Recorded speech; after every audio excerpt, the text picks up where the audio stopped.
할렐루야. 오늘도 주의 임재하심이 충만한 복된 주일이 되시기를 바랍니다. 코로나 재난으로 인하여 우리 성도님들이 영상으로 예배할 수밖에 없는 이 상황 속에 답답함, 억울함, 안타까움을 하나님께서 아십니다. 그리고 우리의 이 답답함보다 더 있어야 할 하나님의 마음은 이웃에 대한 사랑입니다. 재난 속에 고통당하고 있는 이웃, 또 이 재난 속에서 스스로 일어설 수 없는 연약한 소외된 이웃을 향한 사랑, 그 사랑 때문에 우리는 감염 확산을 막아야 하고, 또 교회가 그러한 일에 통로가 되지 않도록 우리가 함께 이런 예배의 형태로 드리고 있는 것입니다.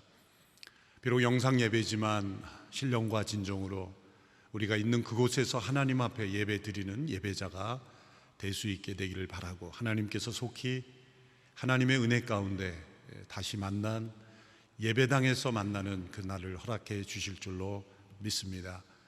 오늘 이렇게 장로님들이 중보 기도에 앞장서고 있습니다. 하루 3시간씩 우리 장로님들이 1대2로 예배당에 나와 기도하고 있습니다. 우리 성도님들도 개별적으로, 개인적으로 홀로 나와 예배당에서 기도하실 수가 있습니다.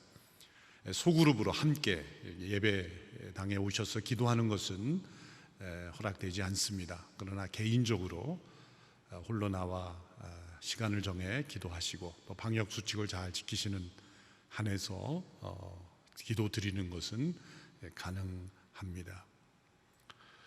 모든 우리 정규 예배, 또 차세대 대학 청년, 또 각 사역팀, 우리 사랑부, 장애인 부서에 이르기까지 유튜브로 생방송 중계됩니다.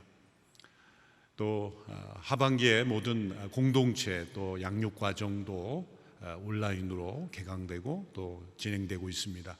하반기엔 여러 유익한 강의들이 많이 준비되어 있습니다. 특별히 우리 장로님들이 각 전문 영역에서 귀한 강의들을 준비했습니다. 신앙에 큰 유익을 얻을 수 있게 되기 바라고요. 또 공동체별로 함께 만나는 화상으로 빠짐없이 함께 만날 수 있는 것이 또 유익이기도 합니다. 어느 곳에 있든지 다 참여할 수 있기 때문에 미리 공지된 시간과 또 미디어를 잘 참조하셔서 함께 참여할 수 있게 되기를 바랍니다. 오늘이 전 성도들이 함께 참여하는 성경 필사 프로젝트, 에스라 프로젝트가 이제 제출 기한이 원래 8월 30일 오늘까지였는데 9월 27일로 좀 연장해 드렸습니다. 우리 성도님들이 곳곳에서 귀한 간증을 많이 나누고 있습니다. 성경을 필사하면서 하나님께 주신 은혜가 충만합니다. 이제 남은 몇 주간 쓰지 못한 부분을 다 다시 쓰고, 또 하나님께서 주신 은혜를 나눌 수 있는 날이 속히 오게 되기를 바랍니다. 생명의 삶 9호로는 예레미야 말씀을 우리가 함께 묵상합니다. 예레미야에 나타난 하나님의 마음, 또 민족을 향한 예레미야의 슬픔, 그의 기도를 우리가 함께 묵상하며 이 나라 민족, 또 이 세상을 향한 하나님의 마음을 우리가 함께 느낄 수 있게 되기를 바랍니다. 이 시간 함께 이 코로나 재난의 종식을 위해서, 또 나라 민족, 한국교회 회복을 위해서 합심하여 함께 기도하겠습니다. 이 재난이 속히 지나가기를 바라는 우리의 기도와 더불어 이 재난을 통하여 하나님께서 우리를 어떻게 다루시는지를 깨닫는 기간이 되기 원합니다. 하나님의 음성을 듣고 변화되는 기간이 되기를 원합니다. 이 땅에 만연한 죄악들을 회개하고, 하나님의 창조 질서를 거스렀던 모든 죄악을 회개하고, 바벨탑을 쌓았던 인간처럼 하나님 없이 살아가는 세상을 꿈꾸며 높아졌던 교만을 낮추시는 하나님의 음성을 깨닫게 되기를 원합니다. 이 땅에 만연했던 거짓과 부정과 악독과 음란과 헛된 우상과 탐심을 회개하며 하나님 앞에 나오게 되기를 원합니다.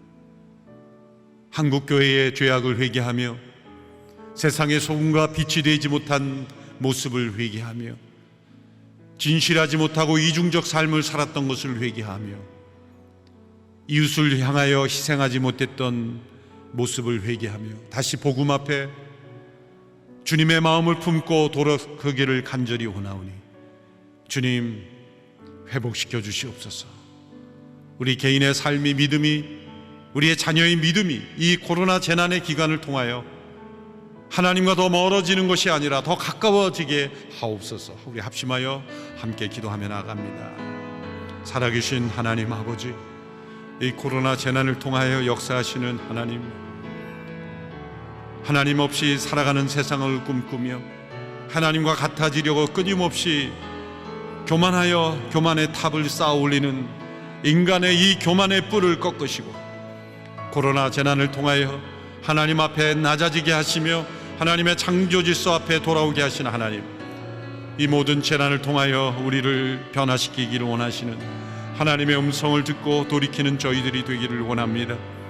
이 나라 민족 가운데 만연했던 모든 죄악을 회개하고 거짓과 부정과 음란과 탐심과 헛된 우상과 이념과 인간의 탐욕을 회개하며 우리의 죄를 그리스도의 십자가에 못 박고 돌이키는 자들이 되기를 원합니다. 하나님, 우리의 죄를 용서하여 주시옵소서. 하나님이 땅에 만연했던 하나님의 창조 질서를 거스르고 인간의 탐욕을 우상화했던 모든 죄악을 회개하며 한국교회의 죄악을 회개하며 한국교회가 복음 앞에 합당하지 못했던 죄악을 회개하고 이중적이고 위선적이고 바리새인과 같았던 삶을 회개하며 하나님 앞에 나아갑니다. 주여, 이 땅을 고쳐주시고 우리를 회복시켜 주시고 다시 살아계신 하나님 앞에 나아가는 저희들이 되기를 원하오니 아버지여, 불쌍히 여겨 주옵소서.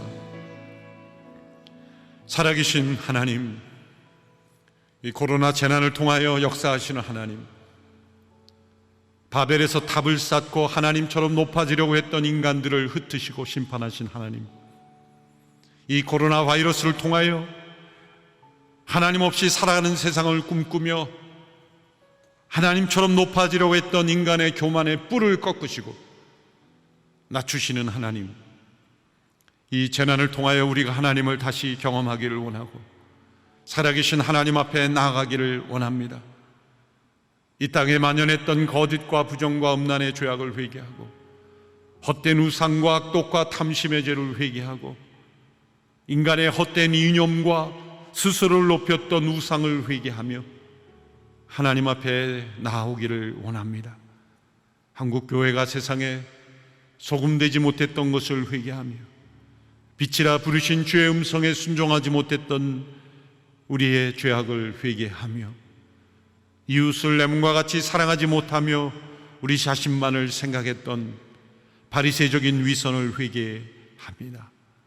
한국교회를 회복시켜 주시고 이 재난을 통하여 다시 변화되는 복음에 합당한 교회 되게 하여 주시옵소서.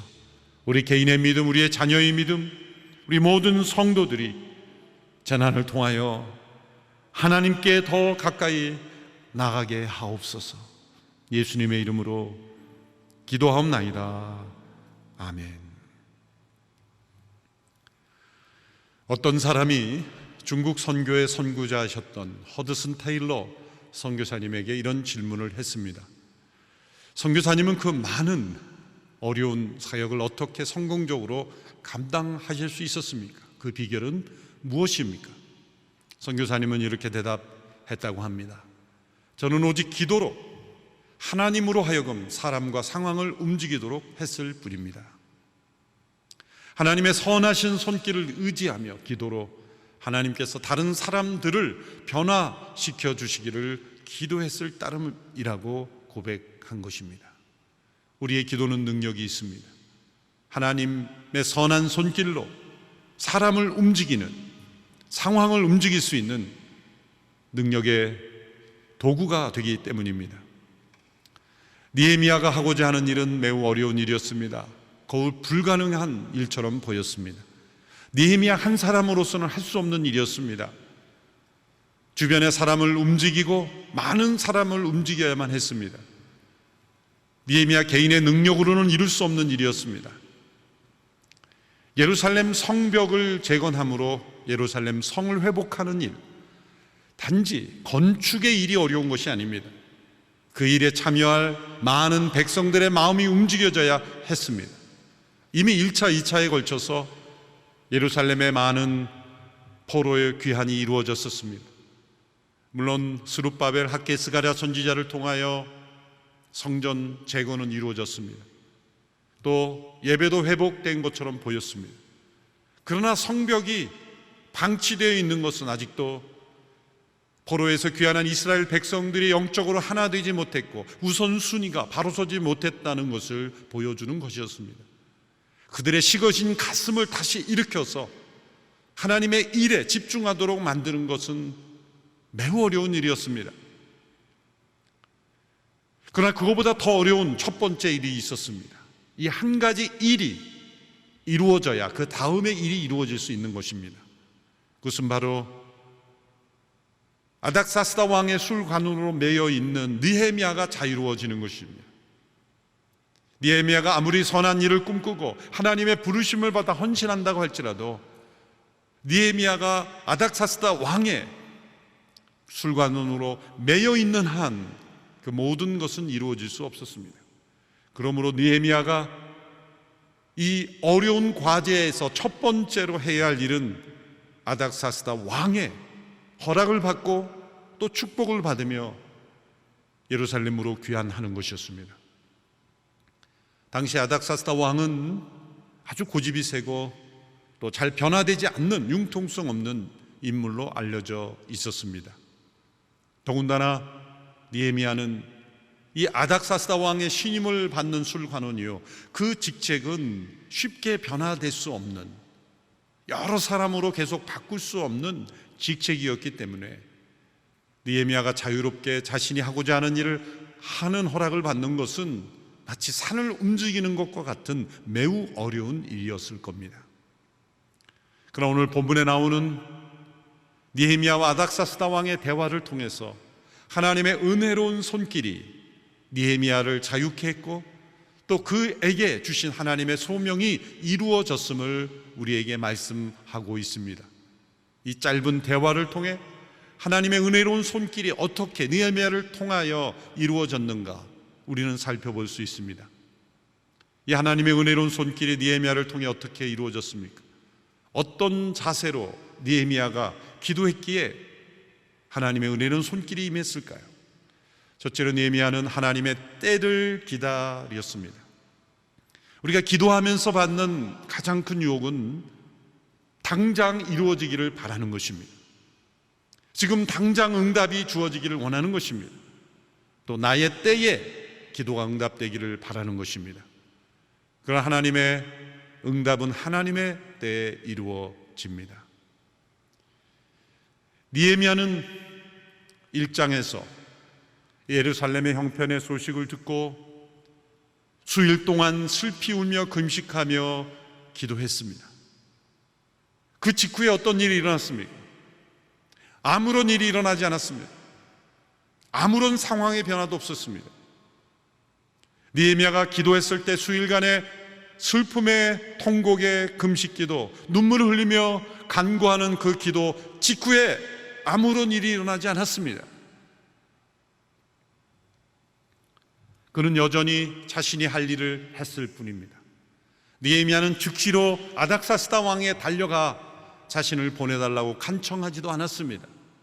그는 자신에게 주어진 일을 묵묵히 했을 뿐입니다. 그러나 느헤미야는 여전히 기도했습니다. 느헤미야는 이사야 62장에 나오는 이 말씀의 주인공입니다. 62장 6절 7절의 말씀입니다. 예루살렘아, 내가 내 성벽에 파수꾼을 세워두었다. 그들은 밤이나 낮이나 잠잠해서는 안 된다. 여호와를 일깨워 드려야 할 너희는 가만히 있지 말고 그분이 예루살렘을 세우시고 세상의 자랑거리가 되게 하실 때까지 여호와께서 쉬시지 못하도록 해야 한다. 밤이나 낮이나 여호와를 일깨워 드리고 여호와를 쉬지 못하도록 해야 한다.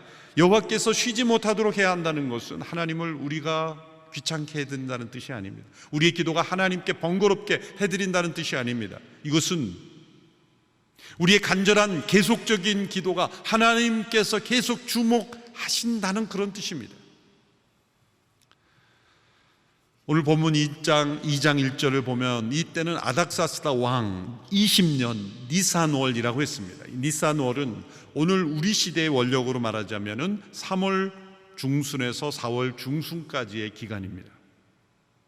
그런데 느헤미야가 예루살렘의 형편에 그 처참한 소식을 듣고 기도를 시작한 때가 언제입니까? 1장에 보면 1장 1절에 그때가 아닥사스다 왕 20년 기슬루월이라고 했습니다. 이 기슬루월은 오늘날 우리의 원력으로 말하자면 11월 중순에서 12월 중순입니다. 그러므로 유대 원력으로 기슬루월에서 니산월, 바벨론 원력이죠. 기슬루월에서 니산월까지의 그 기간은 4개월가량의 시간이 흐른 것입니다. 이 4개월 동안 아무런 일이 일어나지 않은 것입니다. 느헤미야가 기도하는 이 4개월 동안 아무런 일이 일어나지 않는데, 그러나 사실은 엄청난 일이 일어나고 있었던 것입니다. 느헤미야가 포기하지 않고 계속 기도한 것입니다. 이것이야말로 엄청난 일인 것입니다. 기도의 사람은 아무런 응답이 이루어지지 않는 것 같은 상황 속에서도 포기하지 않고 계속해서 기도하는 사람입니다. 그가 4개월 동안 계속해서 그 1장에 나타난 그의 기도의 모습이 이어졌다는 증거는 어디에 있습니까? 그의 얼굴에 근심이 있다는 것을 아닥사스다 왕이 발견한 것입니다. 대개 우리가 어떤 슬픈 소식을 듣고 잠시 슬퍼할 수 있습니다. 그러나 우리는 일상으로 돌아갑니다. 하루 슬퍼할 수 있습니다. 그러나 그 다음 날은 또 일상으로 돌아갑니다. 일주일 슬퍼할 수 있습니다. 그러나 또 우리는 일상으로 돌아갈 수 있습니다. 그런데 우리의 마음속에 슬픔이 계속 지속되는 것이 있다면, 그것이 어떤 심리적인 질병이나 정신적인 질병이 아니라 하나님께서 주신 슬픔이 나의 마음을 떠나지 않고 계속해서 주장하고 있다면, 그것은 하나님께서 나를 부르신 부르심의 증거이며, 또한 하나님께서 나를 중보자로 부르셨고 나를 그 일에 헌신한 도구로 사용하신다는 증거일 것입니다. 그러나 우리가 기도하기를 중단한다면 이 슬픔 또한 사라질 수 있습니다. 이것은 느헤미야가 4개월 동안 포기하지 않고 계속 1장에 나타난 이 슬픔의 기도, 눈물의 기도, 통곡의 기도, 민족을 향한 그 안타까움의 기도를 계속 포기하지 않고 했다는 증거인 것입니다. 하나님은 때로, 아니 너무나 자주 우리의 기도에 즉시 응답하지 않습니다. 가끔은 하나님은 즉시로 응답하실 수 있습니다. 그러나 대개는 오랜 시간, 또 우리가 예측하기 어려운 시간에 응답하십니다. 그 이유는 무엇일까요? 우리의 진정성을 확인하고자 하는 것입니다. 아주 어린 자녀들을 장난감 매점에 데리고 하면 원하는 것이 너무나 많습니다. 이것을 골랐다 저것을 골랐다, 정말 뭘 원하는지 모를 만큼 계속 원하는 것이 바뀝니다. 부모 할 수 있는 무엇입니까? 기다리는 것입니다. 그 아이가 정말 원하는 것이 무엇인지를 살 수 있도록 제일 처음 고르는 것을 사주는 부모는 없습니다. 좀 더 기다려봅니다. 그러면 좀 더 다니다가 생각이 바뀔 수 있습니다. 정말 원하는 것을 부모는 사주기를 원하는 것입니다. 그런데 아이의 분별력이 연약하기 때문에, 아직 어리기 때문에, 아직 많은 것을 경험하지 못했기 때문에 섣불리 고르는 것을 부모는 기다림으로써 제어해 줄 수 있는 것이죠. 우리가 때로 원했던 것이 정말 나에게 필요하지 않은 것일 때가 많습니다. 그리고 내가 구했던 것이 위험할 수도 있는 것입니다. 또 내가 원하는 것이 하나님의 뜻이 아닐 수도 있는 것입니다. 그래서 하나님은 기다리게 하시는 겁니다. 그래서 하나님의 때에 응답하시는 겁니다.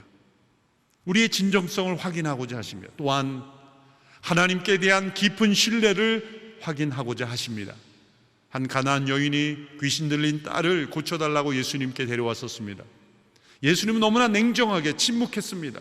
뒤에서 계속 소리를 지르고 제자들도 당황할 정도로 소리를 질렀지만 예수님은 침묵하셨습니다. 되려 예수님은 거절하셨습니다. 나는 이스라엘의 잃어버린 양에게로만 보냄을 받았다. 마치 인종을 차별하는 듯한 오해를 불러일으킬 수 있는 말씀을 하시면서 그렇게 거절하셨습니다. 더 나아가 자녀의 떡을 개들에게 던짐이 마땅치 아니하다라는 너무나 냉정한 말씀으로 거절하셨습니다. 그러나 여인은 이렇게 대답함으로 예수님에 대한 신뢰를 보였습니다. 옳습니다, 주님. 그러나 개들도 주인의 상에서 떨어지는 부스러기를 먹습니다.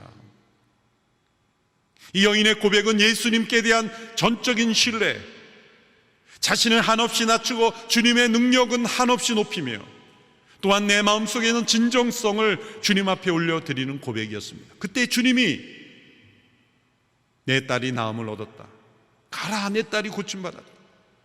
이것은 예수님께서 애매히 사람을 괴롭히시는 모습이 아닙니다. 이것은 우리의 기도가 하나님의 때에 응답될 것을 알려주시며 그 기다림의 기간을 통하여 우리의 마음의 소원을 정결하게 하고 진정 원하는 소원인지를 확인시키며 또한 그 과정을 통하여 우리의 믿음을 온전한 믿음으로 변화시키는 주님의 방법인 것입니다. 느헤미야가 4개월 동안 포기하지 않고 기도했을 때 하루하루 매 순간 기도하는 느헤미야는 가슴이 탔을 것입니다. 그러나 그는 하나님의 때를 바라봤습니다. 바로 이러한 기간을 보낼 때 놀라운 것은 하나님께서 우리에게 주시는 기회를 분별하게 된다는 것입니다. 하나님의 때를 기다리는 기다림 속에 기도하고 있는 사람은 어느 한순간에 하나님께서 주시는 기회를 분별하게 됩니다. 그때는 아닥사스다 왕이 느헤미야의 감정, 그 슬픔을 발견하는 때였습니다. 본문의 2절 3절의 말씀을 보십시오. 왕이 내게 물었습니다. 내가 아프지도 않은데 내 안색이 왜 그리 슬퍼 보이느냐? 마음에 근심이 있는 게 분명하구나. 나는 무척 두려웠지만 왕에게 말했습니다. 왕께서는 만수무강하옵소서. 제 조상들이 묻혀 있는 성이 폐허가 됐고 그 성문들이 불에 타 허물어졌으니 어찌 슬프지 않겠습니까? 아닥사스다 왕은 느헤미야가 병이 있는지 없는지도 알고 있었습니다. 그만큼 이 술관원 직책에 있는 사람에 대한 관심이 많았던 거죠. 그 이유는 무엇입니까? 곧 왕 자신의 생명과 직결된 직위였기 때문이죠. 가장 신임하고 가까이 하는 사람이면서 동시에 가장 경계해야 될 사람인 것입니다. 만일 술관원에 위치해 있는 사람이 뭔가 감정이 불안하고 수상한 상황이라면 자신의 생명에도 위협이 있을 수 있는, 누군가 반역의 도구가 된다면 바로 술관원이 반역의 도구가 될 수 있는 사람이었기 때문입니다. 그래서 늘 병도 확인하고 감정도 살피는 습관이 이 페르시아의 왕들에게는 있었던 것이죠. 그런데 아닥사스다 왕의 그 눈에 느헤미야의 근심이 보였던 겁니다. 이것은 느헤미야가 일부러 드러낸 것이 아닙니다. 느헤미야는 도리어 감추려고 노력을 했습니다. 지난 4개월 동안 감췄을 겁니다. 왜요? 술관원의 부정적인 표정과 감정은 죽임당할 수도 있는 위험한 일이 있기 때문이죠. 그래서 아닥사스다 왕이 내 얼굴에 보니 근심이 있다고 했을 때 느헤미야가 두려웠던 겁니다. 무척 두려웠다는 거예요. 심히 두려웠다. 왜? 위험한 상황이 도래할 수 있기 때문이죠. 위기가 온 것입니다. 그러나 느헤미야는 그 순간 바로 이때가 하나님이 주시는 기회의 때라는 것을 분별한 것입니다. 그래서 아닥사스다 왕이 질문했을 때 그는 정직하게 대답했던 겁니다. 예, 제가 슬픔이 있습니다. 이건 대단히 담대한 대답입니다. 어쩌면 느헤미야가 자신의 생명의 보호만 안위만 생각한 사람이었다면 아닙니다, 제 마음속에 근심이 없습니다, 그렇게 부정했을 수도 있습니다. 그러나 정직하게 솔직하게 제가 마음에 슬픔이 있습니다 인정한 것은 하나님이 주신 기회로 해석했다는 겁니다. 비록 자신이 위험할지라도. 이것은 마치 에스더가 죽으면 죽으리라 라고 아하수에로 왕 앞에 나간 것과 마찬가지입니다. 왕이 부르지 않고 나아가는 것은 곧 죽을 수도 있는 위험한 자신의 생명을 내거는 도전이었기 때문이죠. 하나님이 주신 기회로 여겼기 때문입니다. 바로 이때 느헤미야는 정직하게 대답했습니다. 제 마음에 슬픔이 있습니다. 그러나 동시에 느헤미야는 지혜롭게 대답했습니다. 어디서 지혜가 발견됩니까? 느헤미야는 이 문제를 어떤 정치적인 민족적인 이슈로 문제로 설명하지 않고 개인적인 문제로 해석합니다. 특별히 조상들을 존경하는 이 페르시아의 전통을 이용하여 조상들의 그 성이 폐허가 되어 있는데 제가 슬프지 않을 수 있겠습니까? 페르시아 왕에게 공감이 되는 말이죠. 만일 느헤미야가 이렇게 대답했다면 어떡할까요? 저희가 지금 페르시아의 지배를 받고 있고 나라의 주권을 잃어버렸고 민족의 정체성이 말살되어 처참한 가운데 있습니다. 이렇게 정치적으로 이념적으로 민족주의적인 입장에서 왕에게 말했다면 왕은 반역이라는 시각으로 느헤미야를 바라볼 수 있을 겁니다. 불필요한 논쟁, 불필요한 어떤 갈등에 휩싸일 수 있었던 거죠. 신뢰가 깨질 수 있었던 겁니다. 그러나 느헤미야는 개인적인 문제점, 조상들의 성이 지금 폐허가 되어 있으니 제가 슬프지 않을 수 있겠습니다. 그것은 민족을 뛰어넘어 페르시아 왕의 입장에서도 공감이 갈 수 있는 이야기죠. 지혜로운 대답입니다. 에스더도 마찬가지의 대답이었습니다. 에스더에게 애가 왕이 청하라 그랬을 때 처음부터 우리 민족의 이야기를 꺼내지 않았습니다. 제가 죽게 되었습니다. 왕이 총애하는 내가 지금 죽을 상황입니다라고 했을 때 지극히 개인적인 문제로 왕에게 말했을 때 왕이 공감을 얻을 수 있었던 거죠. 그 다음에 나와 같은 민족을 얘기했던 거예요. 이것이 바로 비둘기처럼 순결하고 뱀처럼 지혜로우라는 주님의 말씀에 합당한 모습입니다.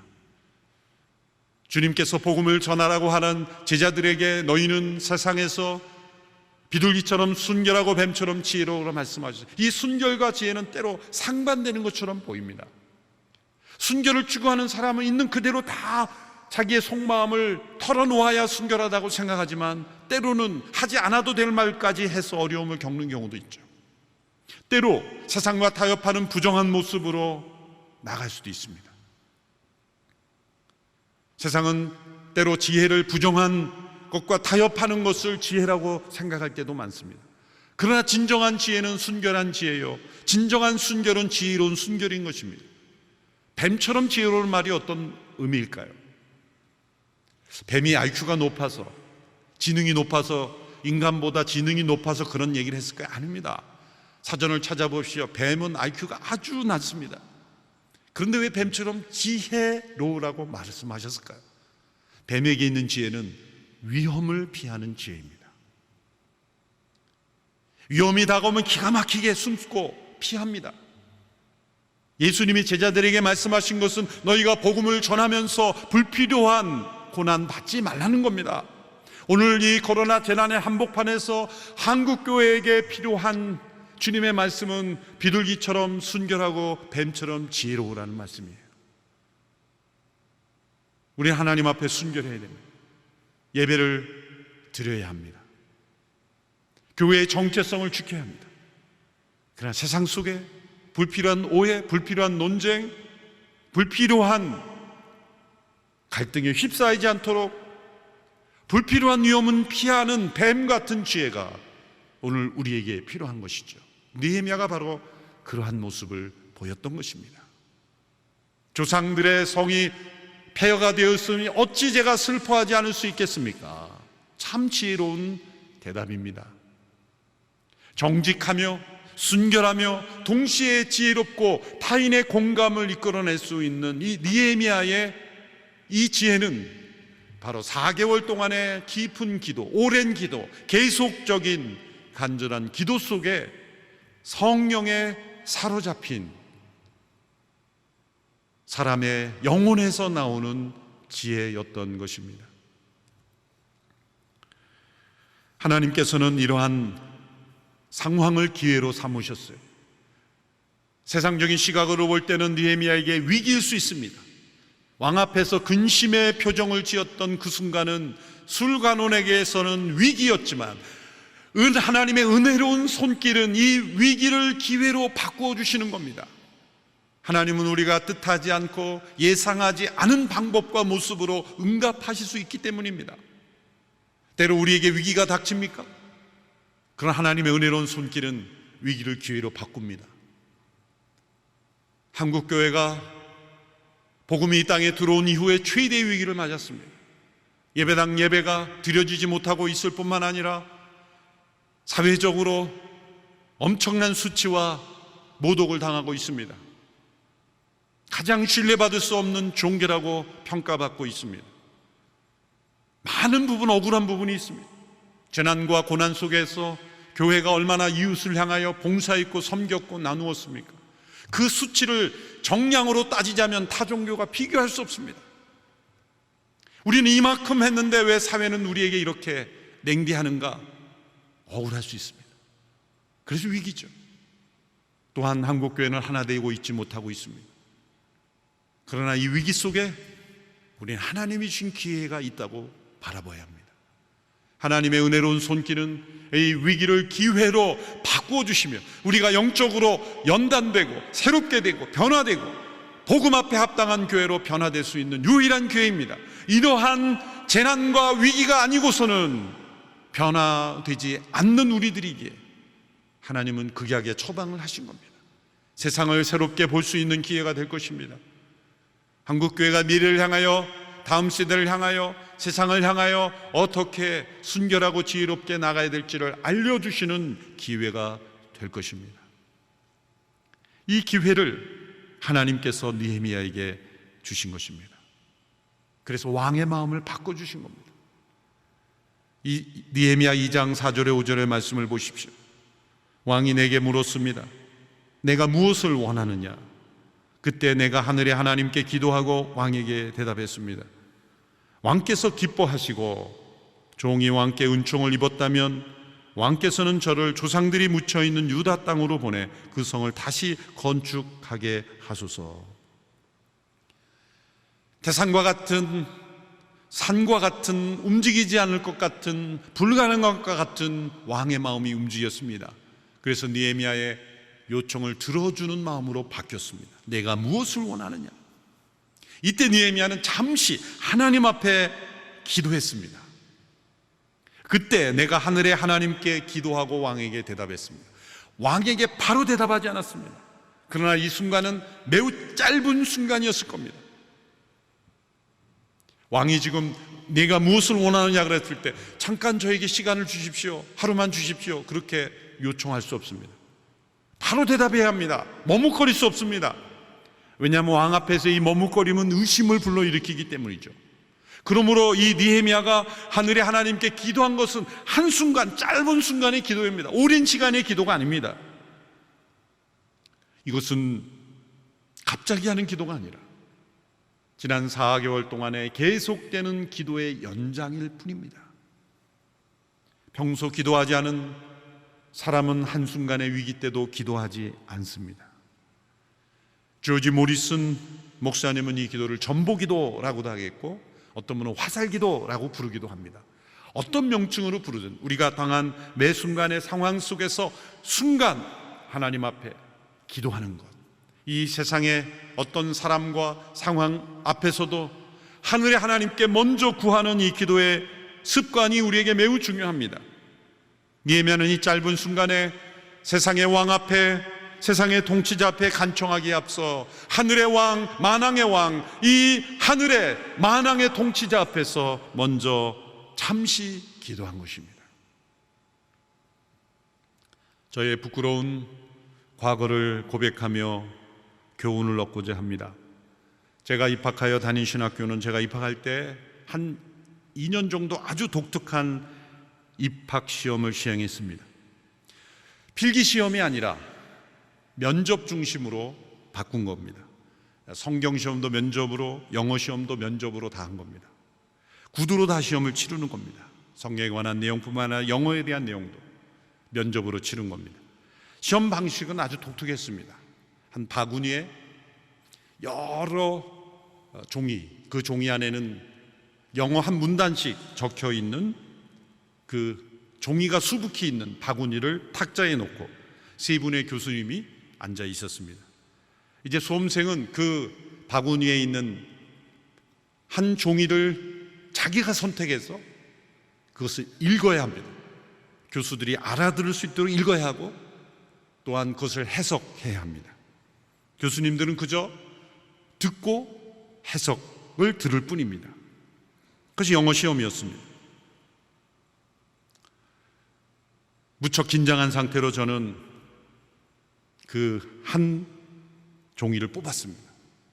펼쳐보니 한 패러그래프가 있었는데 아마 타임즈인지 뉴스위크인지 모르지만 아주 시사적이고 정치적인 내용이 가득한 문장이었습니다. 가까스로 읽기는 읽었는데 읽으면서도 도무지 처음 보는 단어들이 계속해서 나오는데 그 순간 나는 떨어졌구나.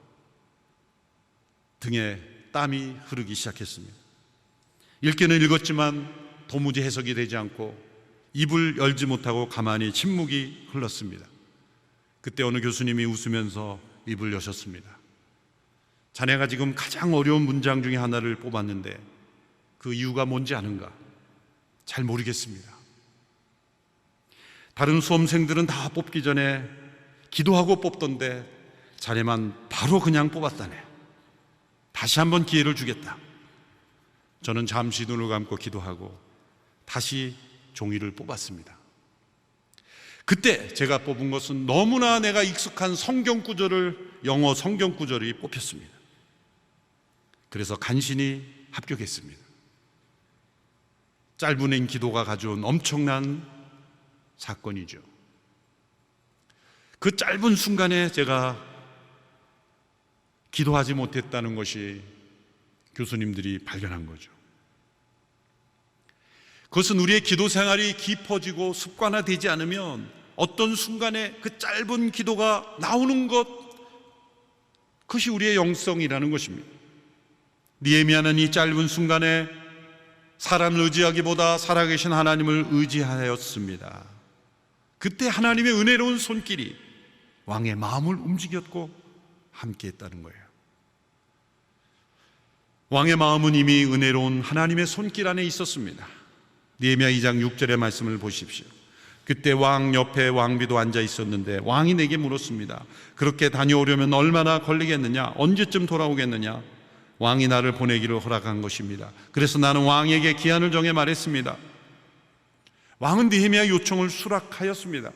허락 정도가 아니라 축복했습니다. 신임을 보여주었습니다. 그냥 가라가 아니라 언제 돌아오겠느냐? 잠언 21장 1절 말씀을 개정 번역으로 읽어보면 이런 말씀이 있습니다. 왕의 마음이 여호와의 손에 있음이 마치 봇물과 같아서 그가 임의로 인도하시는도다. 봇물이라는 것은 이 채널이라는 것은 저수지로부터 이 농지에까지 물을 이끌어내는 관경 수로를 말하죠. 그 물이 그 수로를 통해서 갈 수밖에 없듯이 지금 이 왕의 마음이 하나님의 은혜의 손에 있기 때문에 하나님이 이끄시는 대로 갈 수밖에 없는 것입니다. 세상에 하나님을 모르던 왕 지도자랄지라도 하나님이 은혜로운 손길로 붙잡으시면 그 길로밖에 갈 수밖에 없는 겁니다. 그래서 우리는 이 시대의 지도자들을 위해서 기도해야 되는 것입니다. 하나님의 은혜로운 손이 그들의 마음을 붙잡아 주셔서 하나님의 뜻대로 갈 수 있도록 우리는 기도해야 하는 것입니다. 느헤미야는 두 가지를 요청했어요. 첫째, 자신이 유대 감독으로 직접 가도록 해달라. 두 번째는 이 성벽이 재건되는 데 필요한 권한과 물자를 제공해 달라는 것입니다. 7절 8절의 말씀입니다.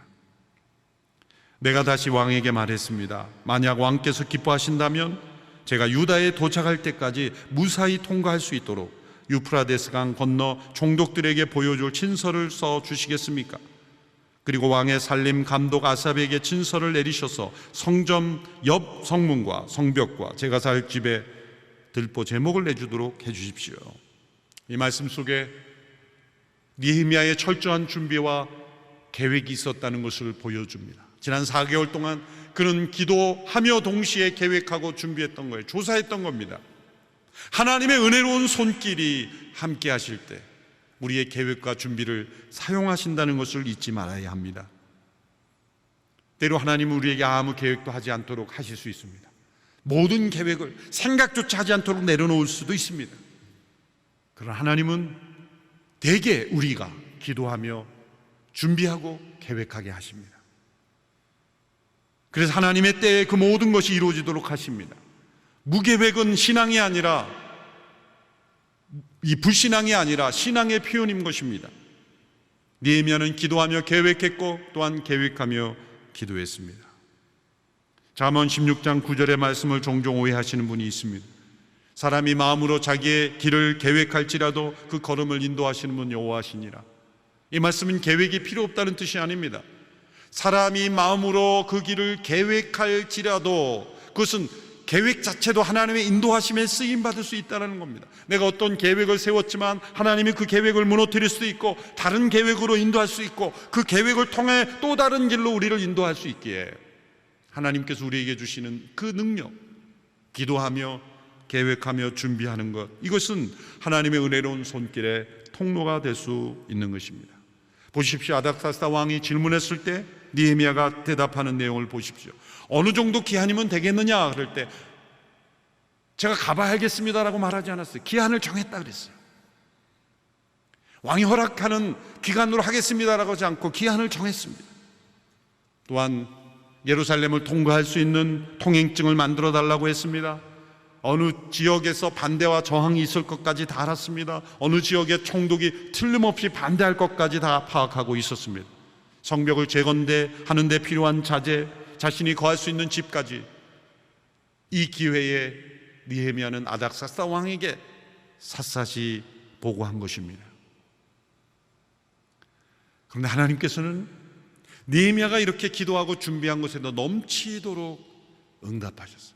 하나님의 은혜로운 손길은 우리가 구하고 계획하고 준비한 것에 언제나 더 넘치도록 부어주시는 분이기 때문입니다. 아닥사스다 왕은 느헤미야가 구한 것에 더하여 군사까지 파견해 주셨어요. 군대 장관과 마병들까지 함께 붙여주었어요. 그것이 성벽을 재건하는 데 큰 경호에 도움이 되었습니다. 에베소 3장 20절의 말씀을 기억하십시오. 하나님은 우리 가운데서 역사하시는 능력대로 우리의 온갖 구하는 것이나 생각하는 것에 더 넘치도록 능히 역사하실 분입니다. 하나님의 은혜로운 손길은 우리가 기대하고 생각하고 때로 상상하는 것에 더 넘치도록 역사하시는 하나님이십니다. 하나님의 은혜로운 손길을 바라보십시오. 이 코로나 재난의 한복판에서 우리에게 주어진 이 위기가 기회가 될 수 있음을 바라보십시오. 또 우리가 이 기도 가운데 계속 미래를 준비하고 계획하십시오. 그 모든 것을 하나님 앞에 올려드리십시오.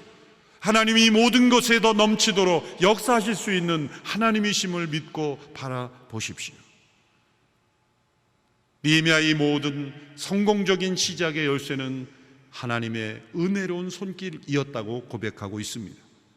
세속적인 역사관을 가진 사람들은 아닥사스다 왕이 어떤 정치적, 외교적 목적을 가지고 허락해 줄 것이라고 충분히 해석할 수 있습니다만은 왜?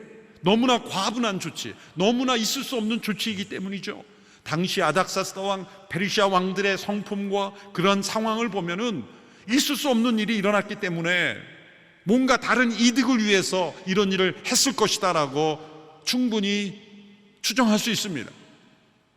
그러나 당사자인 느헤미야는 뭐라고 고백합니까? 오늘 8절에서 이 모든 비결을 이렇게 고백합니다.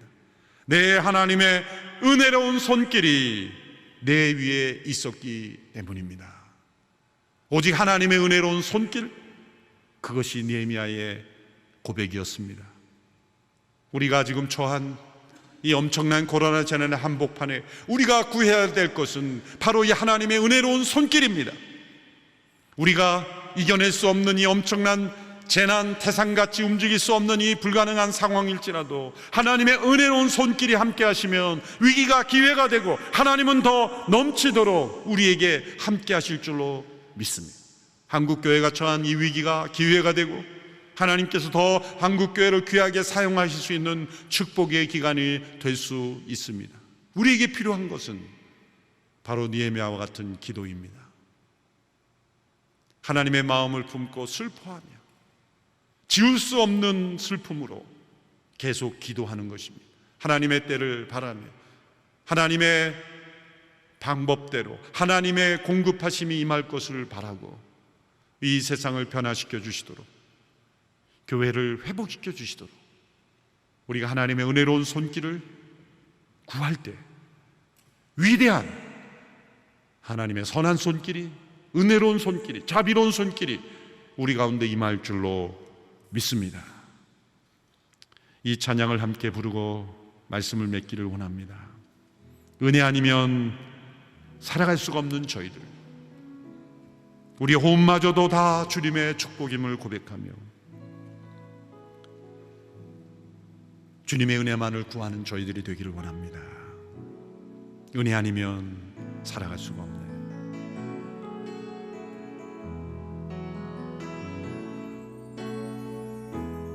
은혜 아니면 살아갈 수가 없네. 호흡마저도 다 주의 것이니 세상 평안과 위로 내게 없어도 예수, 오직 예수뿐이네.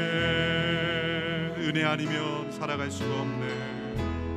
은혜 아니면 살아갈 수가 없네. 호흡마저도 다 주의 것이니 세상 평안과 위로 내게 없어도 예수, 오직 예수뿐이네. 그 신계획 다 볼 수 없고 그 신계획 다 볼 수도 없고 작은 고난에 지쳐도 주께 묶인 나의 모든 삶 버티고 견디게 하시네. 은혜 아니면 살아갈 수가 없네.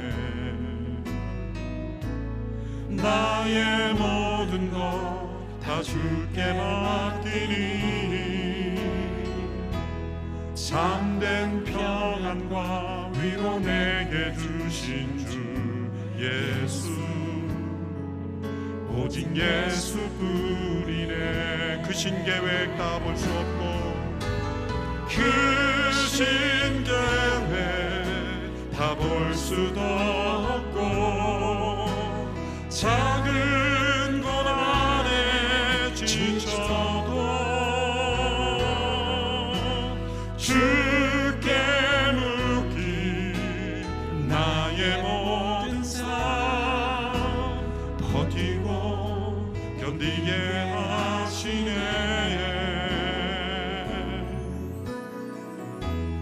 은혜 아니면 살아갈 수가 없네. 나의 모든 것 다 주께 맡기니 참된 평안과 위로 내게 주신 주 예수, 오직 예수뿐이네. 주의 은혜 아니면 살아갈 수 없는 저희들, 오직 주의 은혜로운 손길만 바라보며 나아가오니 느헤미야 시대와 같은 처참한 형편에 있는 이 땅과 한국교회를 긍휼히 여겨주시고 하나님의 은혜로운 손길로 회복시켜 주시며 다시 일어서는 저희들 되게 하여 주옵소서. 예수님의 이름으로 기도하옵나이다. 아멘.